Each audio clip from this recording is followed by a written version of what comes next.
on va faire un petit tour d'horizon sur la carte d'identité de l'éolien en France, hein, pour, sur terre et en mer. Et ensuite, on va dérouler pour commencer à répondre à vos différentes questions, notamment sur les questions de coûts de production, sur les questions de cadre de régulation sur le raccordement, les retombées industrielles, et puis on ouvrira le sujet des politiques de soutien. Donc l'éolien en France aujourd'hui, c'est 21 gigawatts qui sont installés, hein, donc répartis sur le territoire national. Ce qu'il faut retenir, c'est qu'à peu près la moitié des installations sont dans deux régions, la région Grand Est et la région Hauts-de-France, et qu'on a, j'allais presque dire, un mouvement vers l'ouest, hein, donc avec le développement sur la façade atlantique, notamment en Bretagne, en Pays de la Loire, en Normandie, et dans une certaine mesure en Occitanie et en Centre-Val de Loire. Donc ça, c'est la situation aujourd'hui. Du côté de la production, on a eu une année 2023 plutôt remarquable, hein, puisqu'on est à 50,7 TWh d'électricité, ce qui fait de l'éolien, du coup, la deuxième filière de production renouvelable derrière l'hydraulique, qui a 58 TWh aujourd'hui. Et il faut que vous ayez à l'esprit qu'en 2022, on était à 38 TWh, 38-39 TWh, ce qui fait une très très belle année de production, et ce qui ancre, hein, la filière dans sa fiabilité et sa contribution au système électrique. En termes d'emploi, aujourd'hui, on est à 28 200 emplois qui se répartissent à peu près 7 000 emplois sur l'offshore, et puis 21 000 et quelques sur le terrestre. En termes de réussite industrielle, il faut quand même le dire, mais ce n'est pas un acquis, donc il faut savoir le défendre et il faut savoir le faire prospérer. On a 4 sites de production sur le territoire national, hein, 4 des 12 installations qui produisent des composants d'éoliennes en mer en Europe, donc c'est une vraie réussite. C'est issu d'une politique de soutien structurée qui a été entamée au début des années 2010 et dont il faut savoir se féliciter et dont qu'il faut savoir faire vivre. Deux points qui seront importants, des centres de maintenance, on en parle très peu, mais aujourd'hui il y a une centaine de centres de maintenance sur le territoire, et notamment dans les territoires ruraux. On est au Sénat, vous rencontrez régulièrement des maires qui nous disent, hein, quand on est autour de ces centres de maintenance, ça a permis de stabiliser des jeunes foyers sur le territoire, de faire vivre des commerces, de faire vivre une activité, de faire que les petits-enfants restent pas loin des grands-parents, etc. Il y a de très très beaux récits de vie, de très très beaux récits de territoire autour de ces centres de maintenance. Et il faut noter aussi un nombre important, hein, de centres de formation, du CAP au Bac+5, puisque derrière tous ces emplois, il y a des compétences, il y a des parcours professionnels, et c'est des choses qu'il faut continuer à faire vivre. À partir du moment où on est une installation classée UCPE, on a une obligation de suivi de l'impact environnemental de nos installations, et ce suivi se fait notamment par des recensements, et notamment sur les questions de biodiversité. Hein. On est aujourd'hui quasiment le principal pourvoyeur de données, ce qui est important pour le développement des connaissances et de la science, et pour bien sûr maîtriser nos impacts. Donc vous parliez tout à l'heure des trajectoires. Donc ça c'est la trajectoire donc dite de la PPE2, la programmation pluriannuelle de l'énergie. Donc en bleu vous avez le rythme actuel. Si on prolonge le rythme actuel jusqu'à 2028, on devrait être à 30,4 gigawatts. Et si on suit l'objectif du coup de la PPE actuelle, on devrait être à 34. Donc là, on a deux points qui sont importants. On évoquait tout à l'heure la stratégie française énergie-climat. Donc les premiers travaux qui ont été mis en consultation publique jusqu'au 22 décembre fixent 30 à 35 gigawatts à l'horizon 2030 et 40 à 45 gigawatts à l'horizon 2035. Du côté de l'offshore, ça c'est ce qui se passe sur les façades, en plus du projet démonstrateur sur la Méditerranée. Donc on est essentiellement dans la mise en œuvre des projets qui ont été sélectionnés en 2011 et en 2014. Donc on est très heureux désormais d'avoir ces parcs qui démarrent, avec notamment le parc de Saint-Nazaire qui a démarré, celui de Saint-Brieuc, et puis progressivement vont venir Fécamp, Dieppe-le-Tréport, etc. À noter un point important, hein, d'où l'importance de réussir à planifier et de donner des signaux politiques très clairs. On aura un trou de mise en service, hein, entre 2027, 2028 et 2031, puisque du coup, sur ces 3 ans-là, on n'aura pas de nouveaux parcs qui seront raccordés. Et c'est la traduction de quelques hésitations passées. Et donc, il est important qu'on puisse sécuriser ces trajectoires de développement pour donner le plus de visibilité possible aux industriels. Du côté des scénarios de développement de l'offshore, Donc l'objectif actuel, c'est à l'horizon 2035, hein, c'est 18 gigawatts, signé dans le cadre du pacte éolien terrestre, du pacte éolien en mer, excusez-moi, entre la filière et l'État en mars 2021. Alors on insiste beaucoup sur cet objectif intermédiaire, puisque on a souvent l'habitude en France de prendre des objectifs aux horizons 2050, et en fait, si on ne suit pas les trajectoires régulièrement, c'est pas en 2045 qu'on va se réveiller et qu'on va dire en fait il faut faire 55 gigawatts de quoi que ce soit. Ça marche pas. Hein, quelle que soit la filière, ça ne marche pas parce que d'un point de vue industriel, d'un point de vue de compétences, etc., ça ne marche pas. Donc il est important d'avoir une vraie régularité dans le développement, de la visibilité. C'est pour ça que pour nous, cet objectif intermédiaire de 2035 est essentiel. Du côté des coûts de production, c'était le début d'une partie de vos questions. Donc là, en coûts de production, sans rentrer dans les coûts complets à ce stade, hein, mais en coûts de production, on est donc sur une tendance baissière sur l'éolien terrestre, qu'on va retrouver aussi sur l'éolien en mer. C'est ce que vous voyez en haut à droite, donc on passe de 88 à 53 à peu près, donc avec une distinction entre les coûts d'investissement et les coûts d'exploitation et de maintenance. Et il y a un point qui est important, c'est que comme toutes les filières, et comme beaucoup de secteurs économiques, hein, entre la crise du Covid, la crise de la logistique, la guerre en Ukraine, depuis 2021, et la hausse des taux d'intérêt, hein, dans un secteur qui se finance en partie par de la dette, hein, comme la quasi-totalité des investissements de production dans le domaine de l'électricité, ça a évidemment un impact sur le coût des projets, d'où l'importance à un moment donné de renvoyer des signaux économiques permettant de différencier, hein, les coûts d'emprunt entre ce qui est vert, on va dire, hein, dans tous les cas ce qui est décarboné et ce qui n'est pas décarboné, c'est-à-dire les énergies fossiles, pour pouvoir rétablir et maintenir une trajectoire d'investissement et une compétitivité de ces filières. Excusez-moi, Oui, ces coûts de production intègrent les coûts système ou pas? non, j'arrive juste après sur ce D'accord. sujet-là. Donc c'est hors coût système. C'est hors coût C'est système. pas des coûts complets. Ok. Non, c'est pas des coûts complets. Quand on ajoute les coûts système, pour faire simple, pour vous donner le chiffre et l'ordre de grandeur de l'Agence internationale de l'énergie, 1 euro investi dans des moyens de production, il doit y avoir en contrepartie 1 euro investi dans le réseau. C'est à peu près ça qu'il faut retenir. Alors, c'est variable en fonction des pays pour 2 raisons. Dans pas mal de pays, mais ce n'est pas le cas de la France, il y avait une électrification des usages qui était beaucoup moins importante. Notamment en France, on a fortement développé le chauffage électrique, ce qui a permis d'avoir un réseau extrêmement bien maillé, ce qui permet du coup d'avoir des coûts de réseau moins importants. Ça, c'est un premier point. Et le deuxième point qui est important, c'est que d'autres pays, notamment certains de nos voisins, sont arrivés à des niveaux de saturation du réseau qui renforcent encore les coûts réseau, ce qui n'est pas le cas de la France, d'où l'importance, et ça c'est un point qui est extrêmement important, de garder une capacité de planification et d'anticipation. Il y a un vrai savoir-faire français dans le développement du réseau sur les questions de planification, et il faut absolument qu'elle soit mobilisée pour optimiser le coût de développement, ça c'est essentiel. Sur l'offshore, on est sur, ça c'est les coûts, toujours pareil, 2022-2015, toujours hors réseau, hein. Vous avez un exemple qui est donné sur le coût du réseau sur Dunkerque, du coup, hein, qui est l'avant-dernier projet, excusez-moi, qui a été attribué, puisqu'on est à peu près sur 44 euros du mégawattheure, et un coût de raccordement qui vient s'ajouter à 10 euros. Donc, on tutoie les 54-55 euros du mégawattheure, ce qui reste, y compris en prenant en compte le coût du raccordement, extrêmement compétitif aujourd'hui par rapport à toutes les filières décarbonées qui peuvent exister. 2 points importants sur ce sujet-là. Le premier, c'est que sur l'éolien posé, on a une tendance nette de décroissance des coûts, puisque du coup, ce sont des parcs qu'on sait construire, qui sont opérés ailleurs en Europe, qu'on opère désormais en France, etc. Après les premières têtes de série, notamment qu'on a eu à Saint-Nazaire. Et puis, ce qu'il faut voir maintenant, c'est l'attribution des coûts du premier appel d'offres commercial flottant, le fameux AO5 Bretagne Sud, dont on attend tous l'arrivée, pour pouvoir voir le coût de cette première tête de série, du coup, qui va arriver ensuite après en Méditerranée, etc.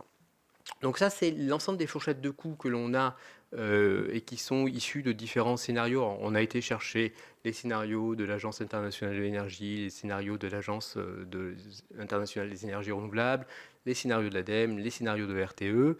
Ce qu'il faut avoir en tête, c'est trois choses. La première chose, c'est qu'on est sur l'ensemble des fourchettes hausses et basses, on est sur une tendance baissière. Ça, c'est un point qui est net, qui est clair, qui est validé partout. On a des fourchettes de coûts qui sont aussi, et ça c'est un point qui est important, qui sont aussi validées par des projets concrets. Hein. Les projets se construisent, donc on est capable de vérifier la véracité de ces coûts-là. On n'est pas sur des coûts PowerPoint, si je puis le dire comme ça. Et on a des fourchettes de coûts qui sont dans les gammes de technologies de production décarbonées qui sont les plus compétitives. Sur les questions environnementales, sujet extrêmement important. Donc ce que je vous disais, c'est qu'on est une installation, des installations classées pour l'environnement. Vous parliez tout à l'heure du bilan carbone, on est sur 11 grammes de CO2. Alors, ce qu'il faut avoir à l'esprit, hein, c'est qu'on considère que c'est décarboné à partir du moment où on est en dessous de 40 grammes de CO2 par kilowattheure. Bon, nous on est à 11, ce qui est une très belle performance, donc on est plutôt pas mal. Ce qu'il faut aussi avoir à l'esprit, c'est toute la démarche en amont des projets, hein, qui est la démarche éviter, réduire, compenser. Donc appuyer sur des études environnementales qui permettent du coup de connaître les impacts, de faire évoluer les conceptions du parc pour éviter, et ensuite d'avoir des mesures de réduction et de compensation. Et dans les mesures de réduction, il y a notamment les questions de bridage.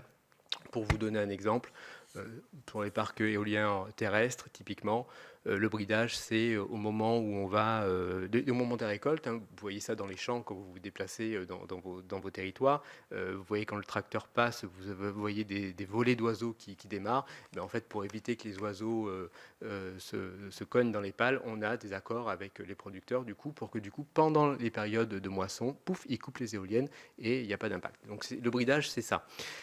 Du côté du raccordement, sujet extrêmement important, on a un outil qui est puissant qui s'appelle les S3R ONR, donc les schémas régionaux de raccordement des énergies renouvelables au réseau, qui sont pilotés par RTE, hein, les délégations régionales de RTE. Donc à gauche, vous avez le taux de saturation de ces schémas par région. Donc en vert, on a beaucoup de marge. En orange, on commence à avoir, il va falloir préparer la révision, hein, quelque part du schéma. Et en rouge, il faut accélérer sur la révision et préparer la suite. Les coûts de raccordement, hein, sont répartis par quote-part. Hein, c'est un système par quote-part, donc c'est des euros par mégawatt. Vous avez la ventilation de ces coûts-là par région à ce jour. Donc vous voyez qu'en fonction des situations du réseau et la dynamique de projet, on a des coûts qui sont variables et qui sont assumés aujourd'hui par les producteurs. Pour finir et essayer de tenir, oui, à peu près dans les 10 minutes, deux derniers petits points. La question industrielle qui est essentielle. La France n'est pas seule au monde. L'ensemble des pays développés, hein, et notamment des pays à la frontière de la connaissance, les États-Unis, la Chine, le Japon, la Corée du Sud, etc., ont fait un mouvement extrêmement fort vis-à-vis des énergies renouvelables, hein, notamment pour soutenir les industries associées aux énergies renouvelables. C'est très très clair dans l'Inflation Reduction Act aux États-Unis. C'est très très clair aussi en Chine, hein, qui a un système économique planifié. Donc on a des compétiteurs extrêmement forts qui émergent. Il est essentiel de ne pas refaire la même erreur que dans le photovoltaïque, c'est-à-dire d'abandonner le soutien à notre industrie éolienne. On voit que c'est extrêmement dur de réanimer une industrie quand l'Europe l'a perdue. Et si on ne veut pas, du coup, substituer une dépendance aux énergies fossiles par une tutelle asiatique sur les questions d'énergie renouvelable, il est essentiel de ne pas refaire la même erreur. Sur les chaînes d'approvisionnement, partout vous avez des petits drapeaux, la France a des atouts, donc il faut continuer à le faire, et ça c'est un point qui est important. Sur les questions de mécanismes de soutien, deux choses à retenir. La première, c'est que les mécanismes de soutien des énergies renouvelables, ce sont des amortisseurs sociaux. Donc ça, c'est un point important. Et on l'a vu pendant la crise, puisque ça a financé le bouclier tarifaire. Et deuxième point qui est important, au-delà d'être des mécanismes de soutien, c'est des mécanismes qui permettent l'investissement. Et si d'autres technologies décarbonées font appel ou ont envie d'avoir ce type de mécanisme, c'est parce qu'elles sécurisent des investissements et c'est essentiel de réussir à le faire. Merci bien, Monsieur le Président. Sur la politique industrielle, donc effectivement, il y a un mouvement européen aujourd'hui. Il est important que ce mouvement européen soit complété par un point essentiel qui est les volumes. C'est-à-dire qu'aujourd'hui, dans les objectifs européens, on doit installer, par exemple, 30 gigawatts par an d'éolien terrestre sur le territoire européen. L'année dernière, on en a installé 16. Alors, on progresse. L'année d'avant, c'était 15. Mais il faut du coup, donner de la visibilité sur les volumes. Pour donner de la visibilité sur les volumes à l'ensemble des industriels européens, il est important que, du coup, dans le travail des services de l'État, en fait, quand on accepte ou qu'on refuse un projet, ça a des conséquences sur l'industrie européenne. Aujourd'hui, ce n'est pas regardé comme ça. Aujourd'hui, quand dans un service déconcentré de l'État, quelqu'un en charge des services ICPE et des questions d'autorisation ne fait pas le lien entre l'acte d'autorisation et la conséquence industrielle de son choix. Donc ça, c'est quelque chose qu'il faut réussir à rapprocher. De ce point de vue-là, le rapatriement de l'énergie à Bercy est un enjeu essentiel. C'est quelque chose qui est utile dans la réorganisation de le remaniement gouvernemental qui est récent. Donc il faut maintenant que dans l'impulsion qui est donnée au niveau français avec ce Bercy qui pilote l'énergie, on puisse au sein des services déconcentrés de l'État créer du lien entre j'autorise le projet, j'ai une politique industrielle qui aide aussi à rationaliser les types d'éoliennes qui sont produites, puisqu'en fait, plus vous optimisez et plus vous rationalisez les chaînes de production, plus en fait vos coûts et votre santé financière sera optimisée. Deux éléments pour compléter. Le premier, c'est, je pense que Monsieur le Président, vous mettez le point sur ce qui est essentiel, le lien entre politique industrielle et planification. Dans le domaine énergétique et notamment dans le domaine électrique, c'est essentiel. Tout échec de planification, tout échec de visibilité aboutit à des accidents industriels. C'est net, il n'y a pas de secret. C'est valable pour toutes les composantes du système électrique. C'est valable sur la production, c'est valable sur les réseaux, c'est valable sur la consommation. Pareil quand on dit à nos industriels de l'automobile, on doit basculer vers l'électrique, c'est la même chose. La Chine nous le rappelle brutalement. La Chine planifie extrêmement bien avec la réussite industrielle que l'on connaît. Donc il est essentiel, et merci d'avoir mis ce point là-dessus, parce que c'est souvent quelque chose qui est oublié. Et dans ce cadre-là, la stratégie française énergie-climat, qui a été mise en consultation jusqu'au 22 décembre dernier, est de là où on parle, une bonne base de travail qu'il faut réussir maintenant à traduire, à sécuriser, pour que l'ensemble des acteurs du système électrique, notamment, puissent s'en servir comme driver d'investissement avec les retombées industrielles et emplois qui sont nécessaires. Sur la question d'acceptabilité, moi je voudrais insister, avant de rentrer après je rentrerai sur les coûts, je voudrais insister sur un point.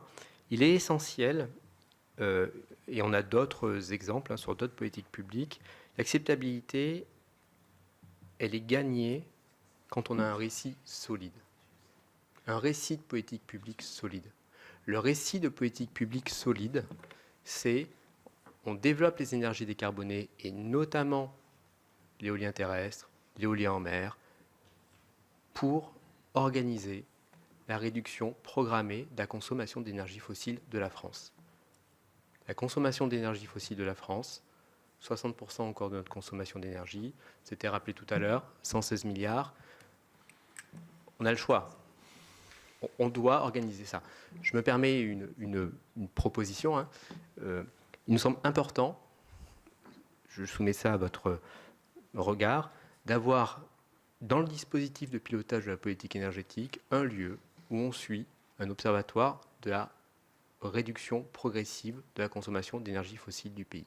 Si on arrive à créer ce lien fort dans l'esprit de chacun de nos concitoyens, la manière dont on regardera un panneau solaire, une centrale nucléaire, une éolienne, un barrage hydraulique sera complètement une ligne de transport d'électricité, un transformateur sera complètement différent. Je rapatrie ma consommation d'énergie sur le territoire national et je suis fier de produire l'électricité dont j'ai besoin. Ce point-là est essentiel. Il faut ancrer ça dans le récit de politique publique. Je développe les énergies décarbonées pour organiser la fin de notre dépendance, et malheureusement la guerre en Ukraine nous rappelle le drame de cette dépendance aux énergies fossiles. Je pense que ça, c'est quelque chose qui est essentiel dans le message général et dans le récit politique qu'il faut construire, et y compris dans le débat autour de la stratégie française énergie-climat, c'est ça qu'il faut marteler, c'est ça qu'il faut pousser. Sur la question de coût... Si je peux me permettre, oui. J'appelle ça le grand récit mobilisateur dont notre pays a besoin, dont notre population a besoin dans son ensemble. Et à cet égard, j'en profite parce que nous sommes en commission d'enquête sur un sujet évidemment important. Je regrette l'annonce, en tout cas je ne la comprends pas à ce stade, de Monsieur le Premier ministre qui vient de s'asseoir sur la planification écologique mise en place par son prédécesseur, Madame Borne, et notamment avec comme cheville ouvrière M. Payon, qui avait fait un travail excellent. Voilà, donc je ne comprends pas. Et voilà, je trouve ça contradictoire avec ce besoin effectivement de grands récits. Je vous demande pas de partager, mais je me permets de dire cela parce que c'est la réalité du moment que l'on vit. Faites de cette commission d'enquête le lieu où on rappelle ça. C'est essentiel, c'est déterminant. Vous êtes sur le terrain, vous êtes des élus de terrain, vous voyez nos concitoyens. Quand on débat autour de projets, dans des réunions publiques, etc., quand on ouvre le sujet comme ça, en disant en fait, le projet qui va arriver dans votre commune, le projet qui va arriver peut-être pas loin de chez vous, il faut qu'on le travaille de manière concertée, qu'on travaille les retombées locales. Je pense qu'on a bien compris. Au final, c'est ça. Si on peut en venir aux coûts et aux réponses à Mme Simpé. Vous avez raison. Tac, c'est ici.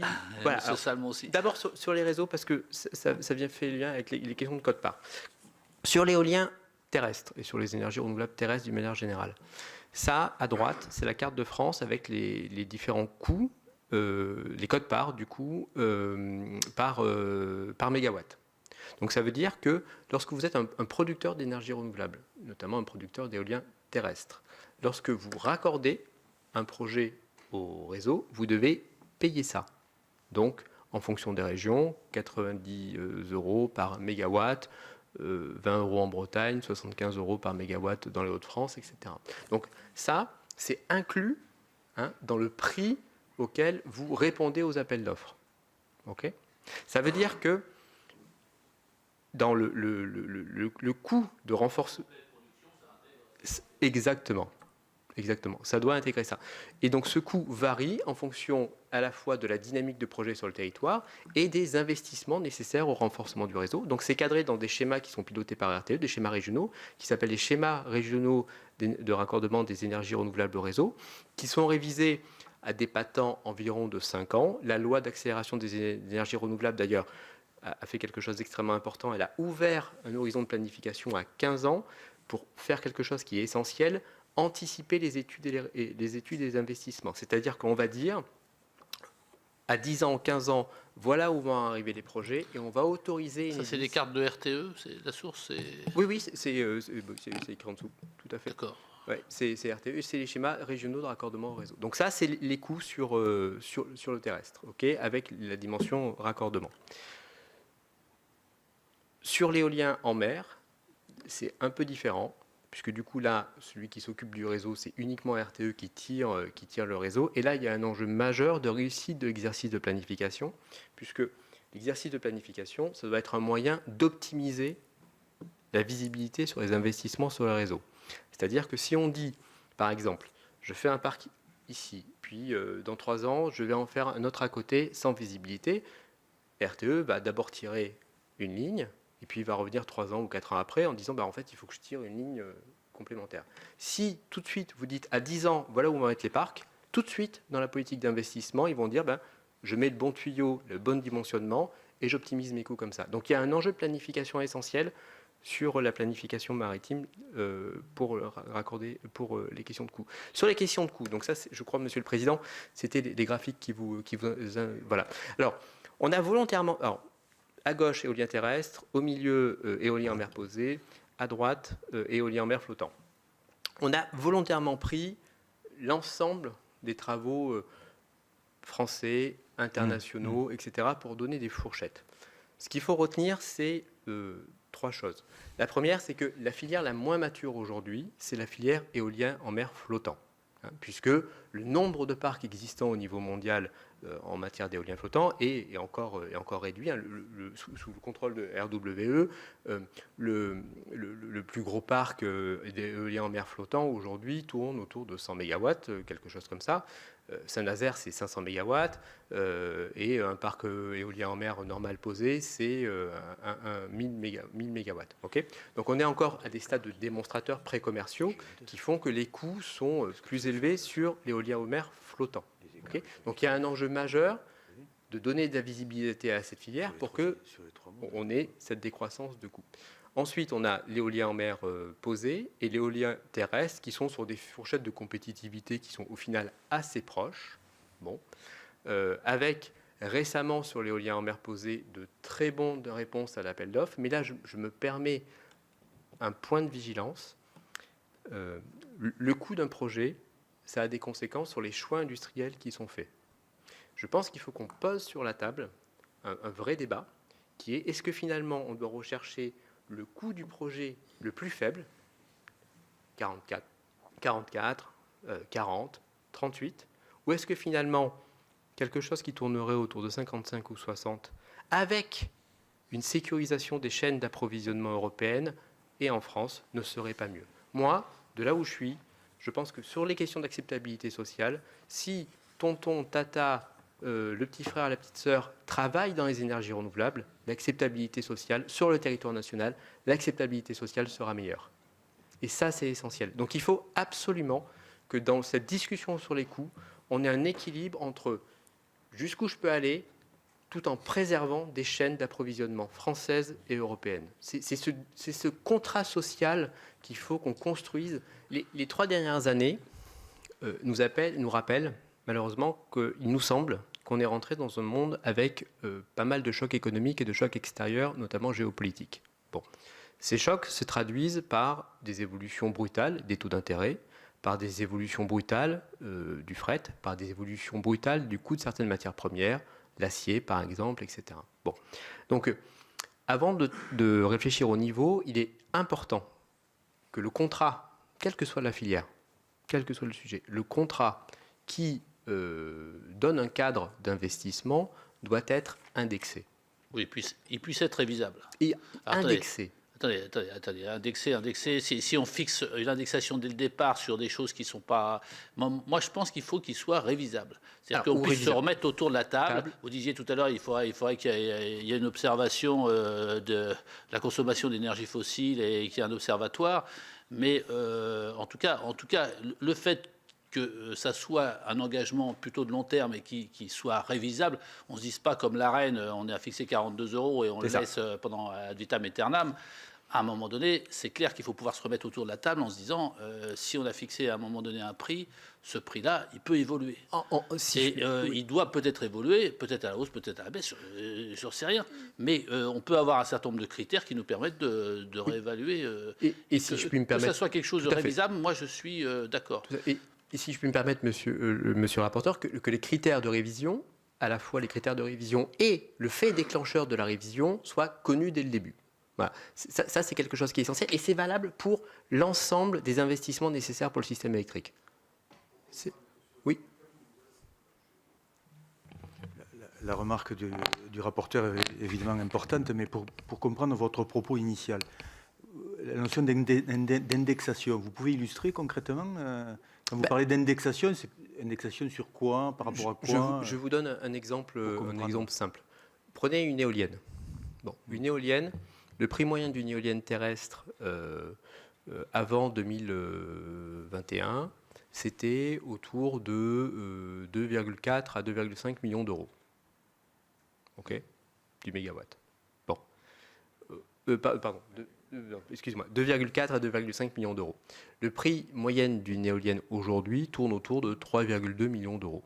Pourquoi? Parce qu'entre-temps, il y a eu une forte hausse des prix de l'acier. Voilà. Et donc, tout ce qui consomme de l'acier, les voitures, vous avez le même phénomène dans le secteur automobile, etc. Bon.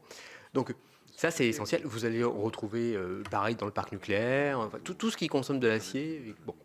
Donc ça, c'est un point qui est essentiel et qu'il faut réussir dans la manière dont on structure ces contrats, de sécuriser pour sécuriser. Voilà. Donc c'est ça. L'exemple le plus marquant, c'est celui-ci. Comme tous les secteurs d'activité. Tous les secteurs d'activité. Et ce qu'on apprend quand même de ces 3 dernières années, c'est qu'il nous semble que la décennie qui s'ouvre devant nous, malheureusement, c'est une décennie avec pas mal de chocs qui ont l'air de se succéder. Bon. Donc il faut que le cadre d'investissement qui va guider la transition énergétique soit un cadre d'investissement qui s'adapte à ça. Sinon, ce sont des investissements qui soit ne vont pas se faire, soit vont être retardés et qui va continuer à conforter notre dépendance aux énergies fossiles. Deux petits compléments. Le premier, c'est que vous parlez de planification, stratégie française d'énergie-climat. Effectivement, RTE nous dit, en fait, par rapport la mise à jour du bilan 2030-2035 par rapport à ce qui était imaginé dans le bilan de 2050, en fait, on avance tout de 5 ans, notamment sur l'électrification des usages, le développement des énergies renouvelables. Donc, en fait, ce sujet de la flexibilité, il est dimensionné à minima 6 gigawatts dans le rapport de RTE, il nous semble essentiel que dans la future PPE, il y ait des objectifs clairs sur les composantes de la flexibilité que l'on doit atteindre. Stockage, flexibilité de la demande, véhicules tout grid, etc., etc.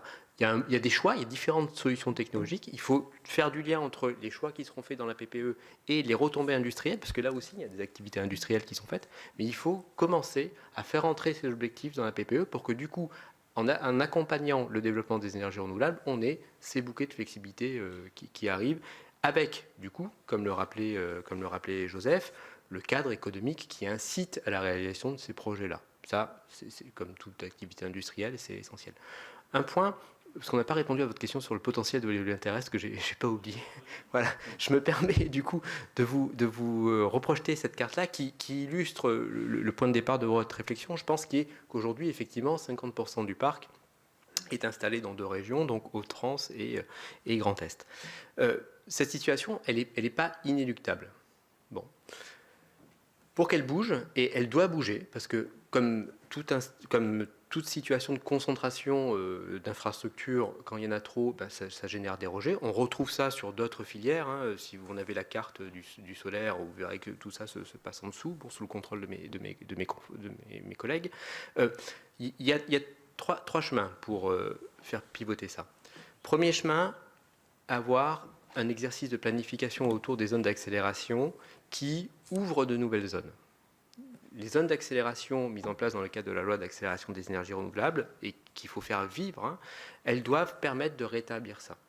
C'est-à-dire qu'à partir du moment où dans un endroit, dans une région française où il y a peu d'éoliens, on refuse une zone d'accélération alors qu'il y a un vrai potentiel, c'est un projet de plus qu'on envoie dans la Haute-France et dans le Grand Est. Donc à un moment donné, il faut qu'on arrive à créer, dans le travail avec les élus locaux, une espèce de répartition quelque part de la charge et du fardeau qui est essentielle. Et il faut réussir ce qu'on appelle le repowering, puisque du coup, une partie des parcs vont arriver en fin de vie. Il faut se servir de l'arrivée en fin de vie de ces parcs pour les renouveler par des parcs plus puissants. Et notamment, ça aidera à faire dans certaines régions ce qu'on appelle du moins et mieux, c'est-à-dire moins de mâts et plus de puissance. Il est essentiel du coup que dans les comités régionaux de l'énergie qui vont continuer à se réunir, et notamment où les questions de zones d'accélération vont être traitées, on puisse avoir des discussions structurées pour construire des compromis locaux sur comment on ouvre certaines zones aux énergies renouvelables et à quelles conditions en fonction de l'histoire locale, en fonction des compromis politiques locaux. Les comités régionaux de l'énergie et tout ce qui se passe avant, notamment sur l'élaboration des zones d'accélération, elles doivent servir à être des fabriques du consensus locaux. Il faut avancer là-dessus.